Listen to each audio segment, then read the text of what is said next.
یہاں سے فوجیں چلیں گی، سیاہ علم برآمد ہوں گے، اور کوئی طاقت انہیں روک نہ سکے گی، ان کا منہ پھیر نہ سکے گی، یہاں تک کہ وہ ایلیا حضور کے زمانے میں یروشلم کا نام تھا، یہاں تک کہ ایلیا میں جا کر نصب ہو جائے گا۔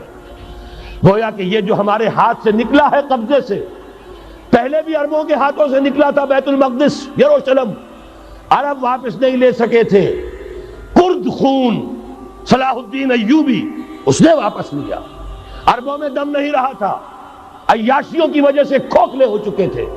میں تجھ کو بتاتا ہوں تقدیر امم کیا ہے، شمشیر و سنا اول، طاؤس و رباب آخر۔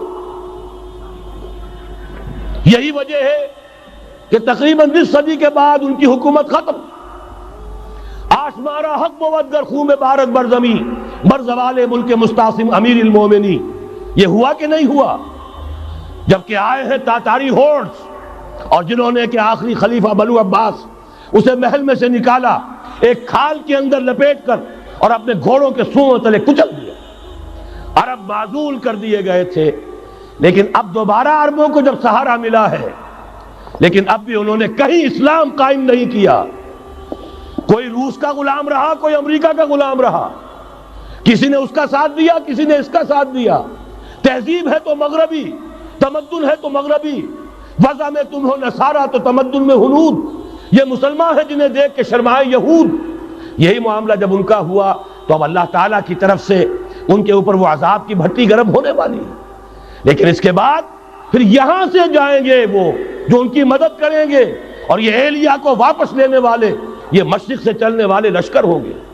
یہ اسی علاقے میں جب انقلاب آ جائے گا، یہ علاقہ خراسان اور پاکستان، جب یہاں نظام خلافت قائم ہوگا، یہاں سے اسلام کی توسیع ہوگی، اور یہاں سے جانب مشرق ہند اور جانب مغرب یہ جو یہودیوں کا سیلاب آ رہا ہے، ان دونوں کا مقابلہ کرنے کے لیے انشاءاللہ العزیز، ورنہ یہ اصابتان جو ہے ایک حدیث میں جمع کرنے کی کوئی اور حکمت ہو نہیں سکتی، ورنہ تو ہندوستان پہ کئی لشکر آئے ہیں۔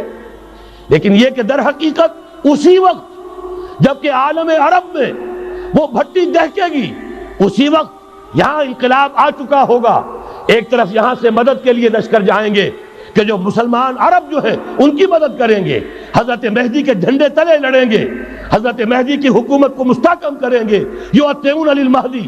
دوسری طرف وہ ہندوستان کی طرف پیش قدمی کریں گے، اور یہیں سے جیسے اس وقت سیلاب نکلا تھا جزیرہ نما عرب سے، ایک داہنی طرف ایک بائیں طرف، ایران، افغانستان، ترکستان، ادھر مصر، لیبیا، الجزائر، مراکش، موریطانیہ، اسی طریقے سے انشاءاللہ اسی علاقے سے اس کا آغاز ہوگا اور بات آگے بڑھے گی۔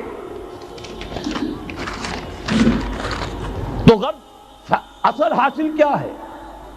یہ ہونا ہے، پچھلے آثار ثابت کر رہے ہیں کہ ہونا ہے، حضور کی احادیث بتا رہی ہے کہ یہی سے ہونا ہے۔ ہوا صرف یہ ہے ہم بھٹک گئے، ہمیں اپنی منزل یاد نہ رہی۔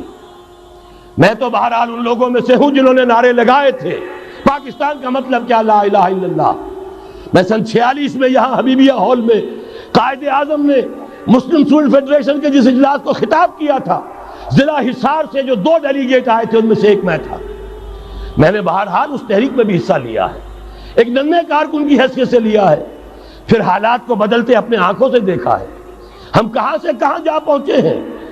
ضرورت صرف اس بات کی ہے کہ آج ہمارا حال یہ ہے، ہماری قیادت، ہماری سیاست ان لوگوں کے ہاتھ میں ہے کہ وہ فریب خوردہ شاہی کے پلاح و کرگسوں میں اسے کیا خبر کہ کیا ہے، تب وہ تابع جاویدانہ، ان کی تہذیب مغربی، ان کی ذہنیت مغربی، ان کی وضاقتہ مغربی، ان کا تمدن مغربی، ان کی سوچ مغربی، ان کے سارے اطوار مغربی۔